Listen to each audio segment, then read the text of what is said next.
પીવાના પાણીની સમસ્યાથી કંટાળેલા નાગરિકોએ ઉગ્ર આંદોલનની ચીમકી ઉચ્ચારી છે।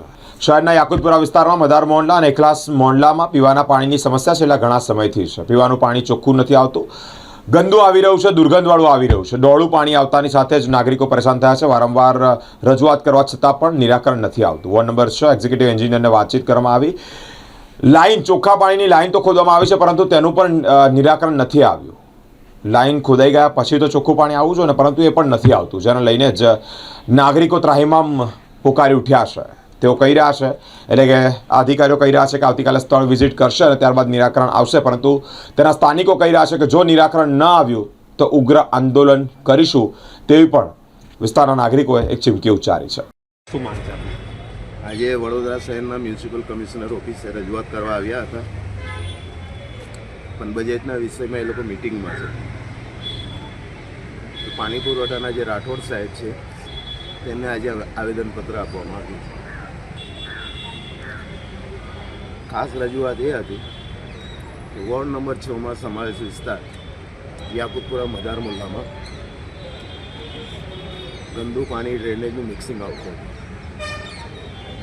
જે તે સમયે અમારી વારેઘડીની રજૂઆતો હતી, તે રજૂઆતોને ધ્યાનમાં લઈને નવી પાણીની લાઈનની નાખવામાં આવી।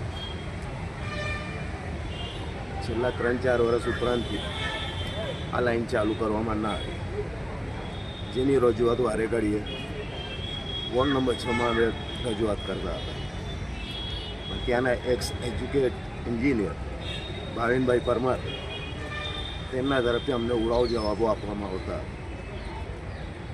ટૂંક સમય પછી આવતી 18 તારીખે રમજાન માસ શરૂ થઈ રહ્યો છે, તેના કારણે અમને જે ડ્રેનેજની જૂની લાઈન હતી મિક્સિંગવાળી પાણીની, તેને તે જ આ લોકોએ ચાલુ રાખી હતી।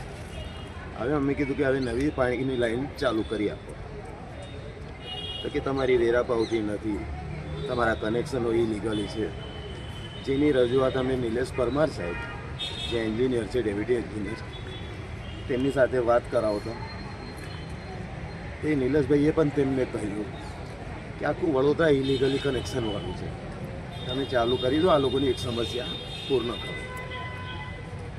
ભાવિનભાઈ પરમાર જે છે તે જે ખુરશી પર બેઠા છે, તે પ્રજાના ટેક્સના પૈસાથી તેમને પગાર મળે છે, એ પ્રજાની સાથે દુર્વ્યવહાર કરે છે।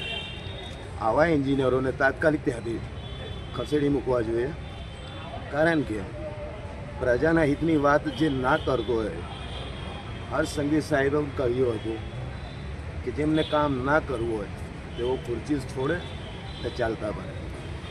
તો આવા અધિકારીઓ જો અમારી પ્રજાની વાત ના સાંભળતા હોય તેમની કોઈ જરૂર નથી। તે ખાસ હું મ્યુનિસિપલ કમિશનર સાહેબને પણ એ વિશે રજૂઆત કરું છું કે જે પણ વોર્ડના અંદર પ્રજાની સમસ્યાનું નિરાકરણ ના કરતા એવા અધિકારી હોય તેમને તાત્કાલિક ખદેડી દેવા જોઈએ ને કામ કરતા પૂરતા એવા અધિકારીઓને ત્યાં ગાડી જગ્યા પર મૂકવા જોઈએ, કારણ કે આ વેરા પાવતીઓ જે અમે ભરીએ છીએ તેમાં નળ કનેક્શન નંબર નથી, અમુકને છે અમુકને નથી। તો જે નળ કનેક્શનો નથી તે રહીશો દરેક પૈસા પણ ભરવા તૈયાર છે કે તમે એવું લાગતું હોય તમે તો અમારા કાયદેસર કનેક્શનો કરી આપો, પણ પાયાની સુવિધા જે આ છે, પાણીની સમસ્યા હોય, ડ્રેનેજની સમસ્યા હોય કે રોડની સમસ્યા હોય, તેને તાત્કાલિક રજૂઆત કોઈ પણ નાગરિક કરે તો વહેલી તકે તેનું નિરાકરણ કરવું જોઈએ। કેટલા રહીશો છે અને આ સમસ્યા ક્યારથી છે? આ લગભગ 3 થી 4 હજાર જેટલા વ્યક્તિઓ રહીશો ત્યાં આગળ રહે છે। આ સમસ્યા છેલ્લામાં છેલ્લી ઓછામાં ઓછી 8 થી 10 વર્ષ ઉપરાંતથી છે।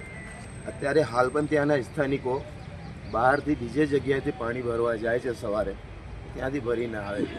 આજે શું જવાબ આપવામાં આવ્યો? આજે જવાબ રાઠોડ સાહેબે એ રીતનો આપ્યો છે કે આવતીકાલે નહીં તો પરમ દિવસે અમારા એન્જિનિયરો ત્યાં આવશે, સર્વે કરશે અને તમારી સમસ્યાનું નિરાકરણ કરશે। તેઓ વ્યવસ્થિત રાઠોડ સાહેબે જવાબ આપ્યો છે। આ એમના જવાબની અમે રાહ જોઈએ છીએ, તે વિશેની એમની કામગીરી પણ જોઈશું।